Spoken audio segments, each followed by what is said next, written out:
Нема промена на ставовите на официјална Тирана и 2 дена откако македонското МНР го повика на разговор албанскиот амбасадор во Македонија Фатос Река по повод за честените навредливи изјави и коментари од официјални лица на Албанија насочени кон Македонија. Како што соопштија од МНР, на средбата апелирале да се прекине со провокациите, да се почитува сувереноста и да се работи на планот на добрососедството за доброто на сите во регионот, но повлекување и оградување од ваквите провокации се уште нема. Етикетирањето на македонците како славо македонци е навредливо и дискриминаторски кон македонците и сите граѓани на Република Македонија. Беше истакнато дека ваквите пораки се сериозна провокација за добрососедството кое сакаме да го негуваме. Тие прават долгорочна штета на односите во регионот и поттикнуваат екстремистичка реторика.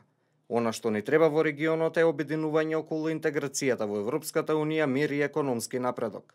На новинарско прашање за коментар на изјавата на албанскиот премиер Еди Рама и други албански официјални лица, вчера и американскиот амбасадор во Македонија Джейс Бейли побара соседите да бидат воздржани во реториката и да и дозволат на земјава да оди напред со процесите. What I said several weeks ago, we would urge regional neighbors to exercise restraint and allow Macedonia to go forward with its process. It's obviously a sensitive situation.